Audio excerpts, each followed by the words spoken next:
Olá, queridos, tudo bem com vocês? É uma alegria imensa estar aqui com vocês novamente para juntos estudarmos a lição da Escola Sabatina. Tem sido um privilégio tremendo poder compartilhar essas lições com vocês através desses pequenos resumos que realizo aqui através desses vídeos que envio aí para vocês. Espero que esses vídeos possam ser um auxílio para que você entenda a importância de estudar a lição da Escola Sabatina, porque estudar a lição da Escola Sabatina é conhecer cada vez mais sobre a Palavra de Deus, e conhecer cada vez mais sobre a Palavra de Deus é buscar cada vez mais um crescimento em Cristo Jesus. Que Deus te abençoe, que Deus te ilumine a entender a importância de estudar o manual da Escola Sabatina, porque assim faz com que realmente você busque ter um crescimento em Cristo Jesus. Nós chegamos à lição de número 4, e a lição de número 4, ela traz o título Nações, parte 1. É interessante frisarmos aqui que o autor da lição desse trimestre, ele traz a importância realmente das nações para interpretar profecias, para entender símbolos, para realmente compreender a história, para realmente compreender o plano de Deus, a vontade de Deus e entender ali qual foi sempre o plano do inimigo de Deus. Então, o autor desse trimestre, ele traz essa semana o título Nações, parte 1, mas ele irá continuar com esse tema na semana que vem, onde irá estudar ali Nações, parte 2, frisando então a importância de entendermos realmente sobre nações. E quando nós falamos sobre nações, sobre impérios, nós vamos a um texto muito importante que é o verso para memorizar. E esse verso para memorizar, que se encontra no livro de Daniel, no capítulo 7, no versículo 14, é um verso que deve estar sublinhado aí na sua Bíblia. Se você não tem ainda sublinhado na sua Bíblia, esse é aquele verso que precisa estar sublinhado. É um verso muito importante, muito interessante, um verso realmente grandioso que nos traz o plano de Deus. Em outras palavras, qual foi sempre o plano de Deus? Isso mesmo. Daniel, capítulo 7, verso 14, diz assim: Foi-lhe dado o domínio, a glória e o reino, para que as pessoas de todos os povos, nações e línguas o servissem. O seu domínio é domínio eterno, que não passará, e o seu reino jamais será destruído. Quando nós estudamos a história da humanidade, nós veremos realmente impérios, nações, reinos que muitas vezes vieram rápido e da mesma maneira foram também rápido. Reinos que se fortaleceram e se tornaram grandes impérios e comandaram o mundo, mas ao mesmo tempo foram destruídos. É interessante nós frisarmos que o único reino que será eterno é o reino de Deus. Isso mesmo. Daniel, capítulo 7, diz que o reino de Deus será eterno. Mas é importante nós frisarmos também que esse reino eterno sempre foi o plano primordial de Deus desde o início. Quando Deus cria o ser humano, e por isso para entender profecias, para entender também sobre nações, é importante você entender que você precisa ir ao livro de Gênesis. Isso mesmo. Alguns autores, por exemplo, relatam que o livro de Gênesis é como se fora, na verdade, a história do mundo perfeito para o mundo imperfeito. E o livro do Apocalipse é do mundo imperfeito para o mundo perfeito. Ou seja, Apocalipse seria Gênesis ao contrário. Isso mesmo. Quando você vai em Apocalipse, você vê um mundo imperfeito, mas quando você chega ao findar dele, Apocalipse 21, por exemplo, você vê uma nova terra, um novo reino de Deus que será eterno, aonde o próprio Deus estabelecerá ali a cidade santa, o seu governo. Amém? Por isso, o livro de Gênesis realmente é um livro muito importante para você entender sobre profecia e sim entender sobre nações. E quando eu vou ali no livro de Gênesis, eu vou no contexto da criação, eu percebo então que Deus criou tudo perfeito. E a vontade de Deus sempre foi um reino eterno. Sempre foi essa a vontade de Deus. Sempre foi a vontade dele que ele fosse o rei. Ele estava todos os dias face a face com o ser humano, com Adão e Eva.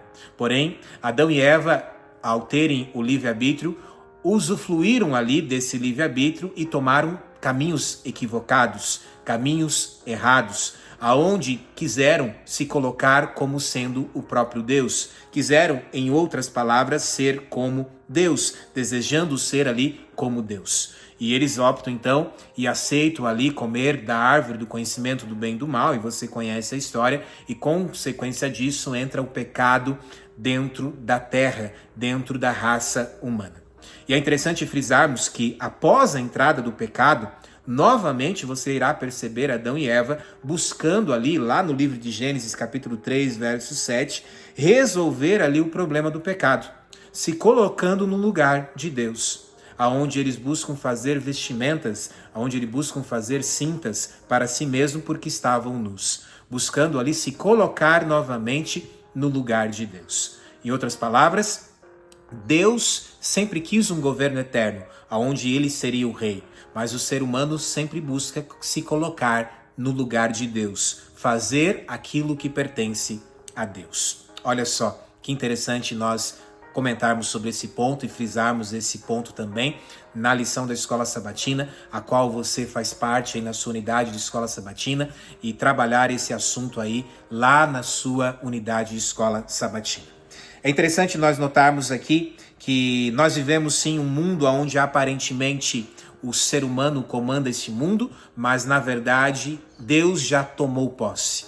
Quando Deus vem a este mundo e Deus morre na cruz do Calvário e ressuscita no terceiro dia, aquele mundo que havia agora pertencido ao inimigo de Deus por ter tomado o lugar de Adão, ele novamente agora é tomado por Deus, porque Cristo morreu e Cristo ressuscitou e Cristo venceu a morte. E novamente então ali você vê claramente esse domínio que pertencia a Satanás sendo resgatado então agora na cruz do Calvário. Mas é interessante nós entrarmos um pouco dentro da história então das nações. Como surgiram realmente as nações, pastor? Você frisou aqui que a vontade de Deus sempre foi apenas um reino, ou seja, uma só nação, um só povo, um só rei, que era o próprio Deus. Mas como então surgiu as nações? Quando você vai no livro de Gênesis capítulo 10, e aqui está um capítulo tremendo, um capítulo ali grandioso para você estudar, você vai ver ali um personagem chamado Nimrod. Quem é Nimrod? A parte aqui de domingo vem falando um pouquinho sobre esse personagem, Nimrod e Nínive, é o subtítulo aqui na parte de domingo, e vem falando então um pouco sobre esse personagem. Quem era Nimrod, pastor? Um dos pontos interessantes já para você entender quem foi Nimrod é entender o significado do nome dele. Isso mesmo. O que significa Nimrod, pastor? Eu marquei aqui na minha lição e significa nós nos rebelamos. Ou seja, o próprio nome dele já traz esse contexto de uma rebelião. Uma rebelião contra quem? Contra Deus. Isso mesmo. Nimrod, ele era um construtor. Nínive, por exemplo, foi construída por Nimrod. Nimrod, ele era ali um construtor, um arquiteto, podemos dizer assim. E dentro deste contexto, ali em Gênesis capítulo 10, Nimrod então traz a construção da Torre de Babel. Isso mesmo. Lembra-se da história da Torre de Babel? Então Nimrod ali é esse personagem dentro da história. E ele traz ali o contexto da construção da Torre de Babel. E por que isso? Nimrod, na verdade, ele era bisneto de Noé. Isso mesmo. Nimrod era bisneto de Noé. Aquele mesmo Noé. Noé que construiu a arca de Noé porque iria cair um dilúvio sobre essa terra. E Nimrod então sabia sobre essa história. E Nimrod então queria com que isso não mais acontecesse e o ser humano não fosse mais destruído, em outras palavras. Nimrod queria se colocar como sendo um Deus, um Salvador, e construir então a Torre de Babel, e Babel aqui dentro do contexto de uma tradução seria essa porta do céu, essa janela do céu. Nimrod estava querendo dizer, nós somos como Deus, e nós chegaremos então, em outras palavras, à porta do céu. E lá nós iremos usufruir do governo de Deus, usurpar do governo de Deus. Deus não pode contra nós. O ser humano se coloca como sendo o próprio Deus. E é isso aqui que acontece com Nimrod. Mas dentro deste contexto da história, essa torre então que seria construída para chegar ali à porta do céu, ela não é construída. Ela para na metade do caminho, no início do caminho, aonde Deus traz ali a confusão das línguas, as línguas de nações, e aonde Nimrod então queria que o povo estivesse ali aglomerado, Deus então agora através da confusão das línguas, Deus traz então ali com que as pessoas, ou faz ali com que as pessoas se dispersassem, né, para diferentes lugares de acordo ali a sua língua. E é interessante nós notarmos isso. A parte de segunda-feira vem falando sobre o chamado de Abraão. Mas dentro deste contexto você irá perceber que Deus sempre está querendo mostrar o seu reino. Deus sempre está querendo mostrar o seu governo. E Deus faz um chamado a Abraão. É interessante você notar ali em Gênesis capítulo 12, verso 1 ao verso 9, que Deus, em outras palavras, sempre quis ali uma só nação. Deus sempre quis e nunca foi o seu propósito, então, ter reis. E Deus, então, faz esse chamado a Abraão para mostrar ao mundo uma nação perfeita. E é interessante você notar, sim, que aqui em Gênesis capítulo 12, na verdade, aqui em Gênesis capítulo 12 é uma reafirmação, uma repetição de um chamado que Deus já havia feito para Abraão. Isso mesmo. Quando você vai em Atos capítulo 7, no verso 2 ali ao verso 3, você vai ver ali que Deus aparece primeiramente a Abraão ali em Ur dos Caldeus e faz esse chamado a Abraão. Depois disso, dentro da história, Abraão ali, ele sai ali em Gênesis capítulo 11, você irá perceber que ele está indo ali agora em direção a Harã. E Abraão agora está em Harã e ele faz uma parada ali devido à morte do seu pai. E você encontra ali isso em Gênesis capítulo 11, no verso 31 ali ao verso 32.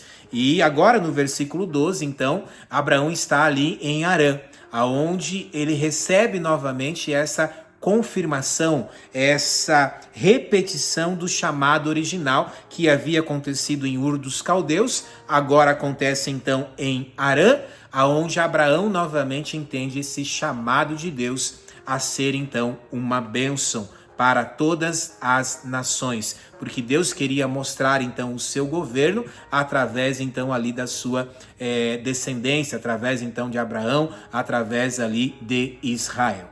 É interessante nós notarmos também que quando a gente vai em Gênesis capítulo 12, verso 3, é utilizado ali a expressão em você. Em você serão benditas todas as nações. Em você. Essa expressão em você é uma expressão muito importante para nós entendermos. Por que ela é importante, pastor? Porque em você aqui significa em tua semente, ou podemos dizer também por meio da tua semente. Ou seja, em outras palavras, essa bênção ela não vem diretamente de Abraão. Isso mesmo. Ela vem através da semente de Abraão. E essa semente ela é utilizada também em Gênesis capítulo 3, no versículo 15, que é aquela semente messiânica. Ou seja, através de Abraão, mas por intermédio da semente de Cristo, Deus iluminaria então todas as nações. Porque Abraão não tem uma luz em si próprio. Essa luz só vem através de Deus. Amém? Que Deus possa fazer com que você entenda esse propósito também na sua vida. Deus quer que você seja uma bênção em Cristo Jesus. Amém? A parte aqui de terça-feira traz o título Dando o que Pediram. É interessante, então, entender que Deus não quis que o seu povo tivesse rei, essa nunca foi a vontade de Deus, mas Deus permite com que isso aconteça. E por que Deus permite com que isso aconteça? Porque o povo pede. O povo pede um rei. Não era a vontade de Deus que a religião ali ela fosse mesclada com o Estado, com o governo. E nós entendemos o porquê disso. Porque quando a religião ela se mescla com o Estado, com o governo, nós vamos dentro da história e nós veremos então inúmeras perseguições, aonde são colocadas leis acima da lei de Deus, aonde são buscados servir homens ao invés de servir ao Criador. E, consequentemente, muitos que quiseram servir a Deus acima de tudo são perseguidos dentro da história. Ou seja, nunca foi a vontade de Deus a religião ali mesclada com o Estado, com o governo. Mas ali Deus permite com que isso aconteça, porque o povo realmente assim o pede. E em 1 Samuel capítulo 8, verso 14 ao verso 18, você vai ver ali falando um pouquinho sobre esse assunto. E é interessante ali você notar que o pecado, então, ele traz esse desejo, um desejo ali de governar em si mesmo, rejeitando, em outras palavras, a soberania de Deus. Isso mesmo. E, consequentemente, ali trazendo a vontade de estabelecer as minhas próprias regras, ao invés de seguir as regras de Deus. Querido amigo, muitos hoje têm buscado também seguir as suas próprias regras, ao invés de seguir a vontade de Deus. Que você possa entender a importância de colocar Deus acima de tudo e de todos. Amém? A lição aqui na parte de segunda-feira, então, de terça-feira, vem falando sobre esse pedido deles, e em meio a esse pedido, vem falando aqui algo muito importante, que os reis, por mais bons que foram, cometeram erros. O único rei que é perfeito é o nosso Deus. E o único reino que será eterno é o reino celestial. Amém? E louvado seja Deus por isso. A parte de quarta-feira vem falando sobre os governantes das nações, e aqui em Mateus capítulo 20, verso 25 ao 28, você vai ver ali que Jesus advertiu contra a tendência ali de buscar realmente esse domínio, essa supremacia. Há um chamado ali de Deus para nós a ser realmente uma bênção. Há um chamado de Deus para nós ali realmente a servir. E o autor coloca algo muito interessante aqui na lição que eu gostaria de ler para vocês, aqui no último parágrafo, na parte de quarta-feira, que diz assim: assim como ocorreu com o antigo Israel, muitos dos capítulos mais sombrios da história cristã foram resultado direto do envolvimento da igreja com o mundo. Israel se voltou para a adoração de ídolos e seus reis foram corrompidos pelo desejo de poder, a ponto de oferecer crianças aos ídolos. De maneira semelhante, a igreja cristã gradualmente adotou muitas práticas de um império pagão, o ponto de inúmeros crentes fiéis serem martirizados porque eram percebidos como ameaças à instituição que unia igreja e Estado. A verdade é que Deus jamais quis então essa unificação de igreja e Estado, porque essa unificação sempre trouxe perseguição e, consequentemente, trouxe também idolatria, aonde, consequentemente, trouxe mudanças do que Deus havia falado para agora o que homens dizem, e colocando e fazendo com que homens seguissem agora o Criador, seguissem agora a criatura, ao invés de seguir o Criador. Isso mesmo. A parte aqui de quinta-feira vem falando sobre luz para os gentios, aonde você vê claramente o plano de Deus dentro dessa história, dessa escolha de nações, dessa escolha de reis, aonde claramente ali, em meio ao mundo que queria ali o seu próprio rei, em meio ao mundo que queria ali o seu próprio reino, Deus ali claramente ele toma uma iniciativa.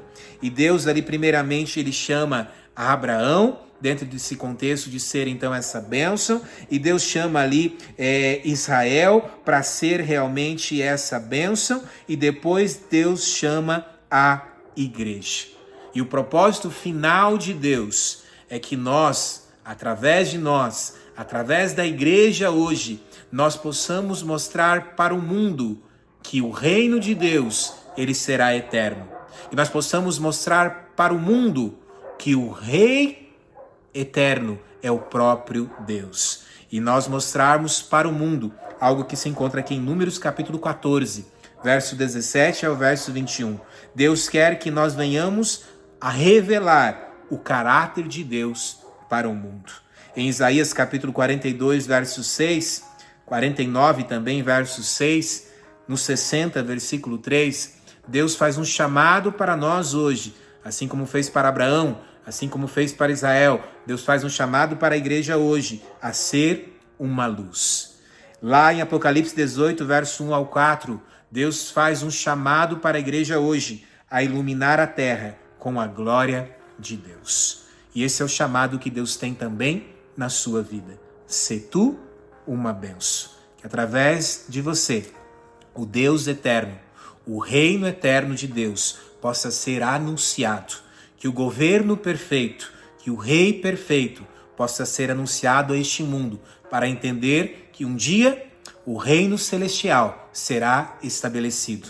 Que um dia Jesus voltará a este mundo e o reino de Deus, a nova Jerusalém, o governo de Deus, será por toda a eternidade, como sempre foi a vontade dele, do nosso Pai Celestial. Que Deus te abençoe a entender esse chamado hoje também na sua vida. Que Deus te ilumine a ser uma bênção, a fazer a diferença. Que as pessoas possam olhar para você e ver que você é diferente. Que possam ver uma luz através de você e possam buscar servir o Deus que você serve. Que você possa fazer a diferença neste mundo, porque essa é a vontade de Deus na sua vida. Que Deus te ilumine. Feche os seus olhos. Pai querido, eu entrego cada pessoa que está ouvindo essa lição neste momento em tuas mãos. Nos ajuda a entender o chamado que o Senhor tem na nossa vida, para que nós possamos realmente fazer a diferença. Em nome de Jesus. Amém. Que Deus te abençoe, que Deus te ilumine. Amém.